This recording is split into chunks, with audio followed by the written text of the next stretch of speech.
Okay, we're back with Revelation 13. Okay, the beast out of the sea.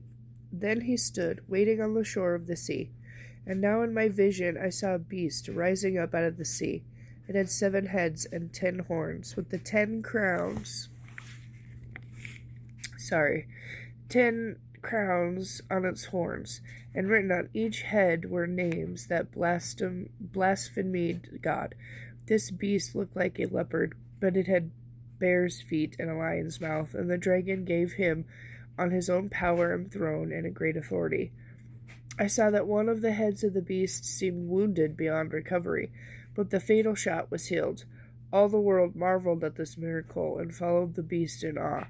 They worshipped the dragon for giving the beast such power, and they worshipped the beast. Is there anyone as great as this beast? They exclaimed.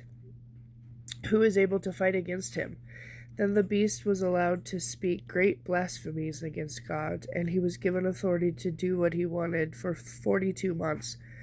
And he spoke terrible words of blasphemy against God, slandering his name and all who live in heaven, who are his temple. And the beast was allowed to wage war against God's holy people and to overcome them. And he was given authority to rule over every tribe and people and language and nation. And all the people who belong to this world worship the beast. They are the ones whose name are not written in the book of life, which belongs to the Lamb who was killed before the world was made. And anyone who is willing to hear should listen and understand. The people who are destined for prison will be arrested and taken away. Those who are destined for death will be killed. But do not be dismayed, for here is your opportunity to have endurance and faith. The beast out of the earth. And then I saw another beast come up out of the earth.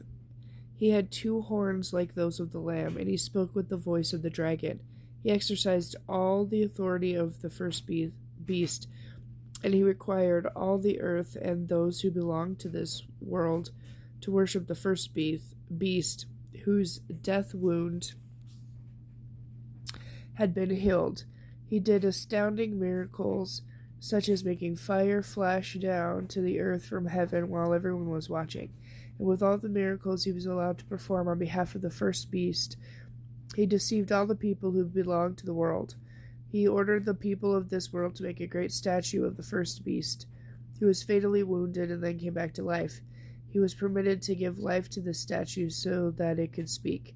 Then the statue commanded that anyone refusing to worship it must die. He required everyone, great and small and rich and poor, slave and free, to be given a mark on the right hand or on the forehead, and no one could buy or sell anything without that mark, which was either the name of the beast or the number representing his name.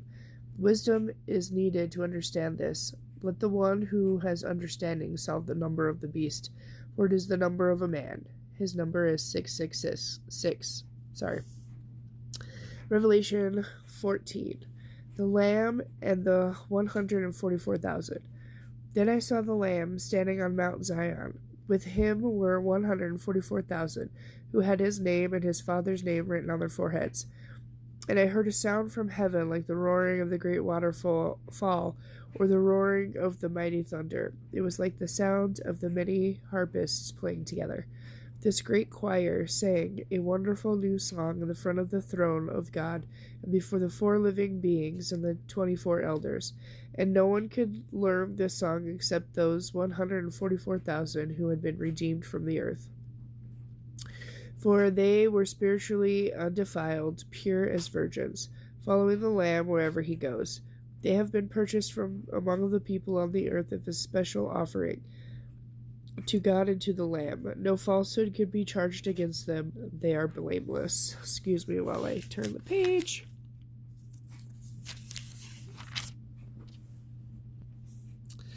The 3 angels. And then I saw another angel flying through the heavens, carrying the everlasting good news to preach to the people who belong to this world, to every nation, tribe, language, and people. Fear God, he shouted. Give glory to him, for the time has come when he will sit as judge. Worship him, who had made him heaven and earth, the sea, and all the springs of water. Then another angel followed him through the sky, shouting, "Babylon is fallen, the great city is fallen, because she seduced the nations of the world and made them drink the wine of her passionate immorality." And then the third angel followed them, shouting, "Anyone who worships the beast and the statue, or who accepts his mark on the forehead or the hand, must drink the wine of God's wrath. It is poured out undiluted into God's cup of wrath, and they will be tormented with fire and burning sulfur in the presence of the holy angels and the Lamb. The smoke of their torment rises forever and ever, and they will have no relief day or night, for they have worshipped the beast and his statue and have accepted the mark of his name. Let this encourage God's holy people to endure persecution patiently and remain firm to the end, obeying his commands and trusting in Jesus." And I heard a voice from heaven saying, "Write this down. Blessed are those who die in the Lord from now on." Yes, says the Spirit, they are blessed indeed, for they will rest with all their toils and trials, for their good deeds follow them. The harvest of the earth. Then I saw the Son of Man sitting on the white cloud. He had a gold crown on his head and a sharp sickle in his hand. And then an angel came from the temple and called out in a loud voice to the one sitting on the cloud, "Use the sickle, for time has come for you to harvest. The crop is ripe. For the time has come for you to harvest. The crop is ripe on the earth." So the one sitting on the cloud swung the sickle over the earth, and the whole earth was harvested. After that, another angel came from the temple in heaven, and he also had a sharp sickle. Then another angel who has power to destroy the world with fire shouted to the angel with the sickle, "Use your sickle now to gather the clusters of grapes from the vines of the earth, for they are fully ripe for judgment." So the angel swung his sickle on the earth and loaded the grapes into the great winepress of God's wrath, and the grapes were trodden into the winepress outside the city, and blood flowed from the winepress in the stream about 180 miles long and as high as a horse's bridle.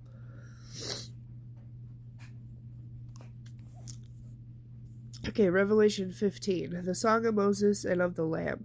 Then I saw in heaven another significant event, and it was great and marvelous. 7 angels were holding the 7 last plagues, which would bring God's wrath to completion. I saw before me what seemed to be a crystal sea mixed with fire, and on it stood all the people who had been victorious over the beast and his statue, and the number representing his name. They were all holding harps that God had given them, and they were singing the song of Moses, the servant of God, and the song of Lamb. Great and marvelous are your actions, Lord God Almighty. Just and true are your ways, O King of the nations. Who will not fear, O Lord, and glorify your name? For you alone are holy. All nations will come and worship before you, and your righteous deeds have been revealed. The 7 boils of the 7 plagues. Then I looked, and I saw that the temple in heaven, God's tabernacle, was thrown wide open. The 7 angels were holding the bowls of the 7 plagues, came from the temple, clothed in spotless white linen and the gold belts across their chests. And one of the 4 living beings handed out each of the 7 angels a gold bowl filled with the terrible wrath of God, who lives forever and ever. The temple was filled with smoke from God's glory and power. No one could enter the temple until the 7 angels had completed pouring out the 7 plagues. Okay, and we're right there. We'll end it and be back with Revelation 16.